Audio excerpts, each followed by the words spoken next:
Senate panel prepping to hold confirmation hearing for Trump's spy chief pick next week.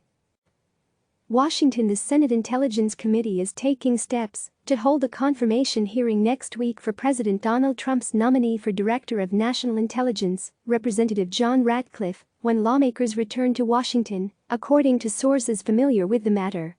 The details of the confirmation hearing are still fluid, as the committee has to work through the logistics of holding a hearing amid the coronavirus pandemic that has shut down the Capitol and the rest of the country. While details remain in flux, the efforts underway to schedule the hearing after Senate Majority Leader Mitch McConnell instructed senators to return next week are the first indication that lawmakers are ready to have a confirmed candidate in the DNI role currently occupied by Trump's ambassador to Germany Richard Grenell. Grenell initially accepted the acting DNI role with the expectation that he would only serve in that post temporarily, as sources said he planned to join the Trump campaign as a surrogate once a nominee was confirmed by the Senate. But the coronavirus outbreak scrambled those plans. While Senate Intelligence Chairman Richard Burr, a Republican who opposed Ratcliffe's nomination when Trump first tapped him for the role last year, signaled he was prepared to support the pick this time around, the Texas Republican's chances of being confirmed took a hit when the pandemic cast a cloud of uncertainty over Congress's ability to hold hearings and vote on nominees. As a result, both Trump and Grenell had both accepted the possibility that Ratcliffe might not get a confirmation hearing for months, a source familiar with their thinking told CNN.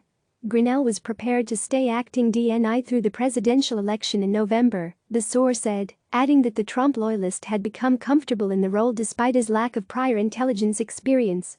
The plans for the Senate Intelligence Committee to move forward with Ratcliffe's confirmation process suggest lawmakers would prefer to end Grenell's tenure atop the intelligence community sooner rather than later, though it is clear some Democrats remain concerned with the precedent that would be set by confirming someone with a well-documented history of partisanship as DNI.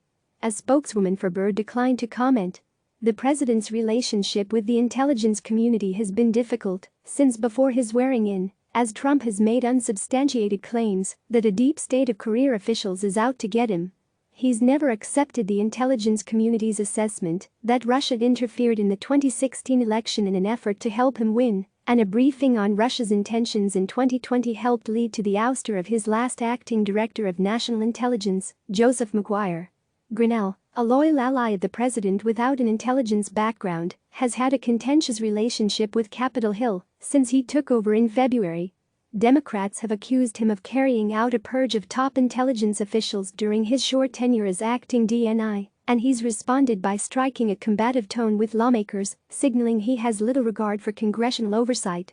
The Senate Intelligence Committee's top Democrat, Senator Mark Warner of Virginia, sent Grenell a letter recently requesting information related to the departures of several top intelligence officials, including the Inspector General who informed Congress of the whistleblower complaint that led to Trump's impeachment. Burr and Warner jointly sent a letter to Grenell last month following the departure of top officials at the National Counterterrorism Center, telling him to consult with the committee before making more changes to staffing at the Office of the Director of National Intelligence and to wait for a permanent director. And House Intelligence Chairman Adam Schiff has demanded Grenell provide the committee with information on the departures, which Grenell responded to without addressing Schiff's questions, accusing the California Democrat of treating the intelligence community like it's a relationship between a hedge fund and a distressed asset. The decision to move forward with Ratcliffe's confirmation comes as Burr's relationship with the White House has deteriorated in recent months, while the North Carolina Republican faces criticism over stock sales he made ahead of the coronavirus-induced economic downturn. The White House views Warner as having too much influence over the panel, despite its long history of bipartisanship, according to a source familiar with the issue. Trump's view of Burr took another hit after the Senate Intelligence Committee's latest report on Russian interference in the 2016 election, which reaffirmed the intelligence community's assessment that the Kremlin developed a preference for then-candidate Trump and interfered on his behalf.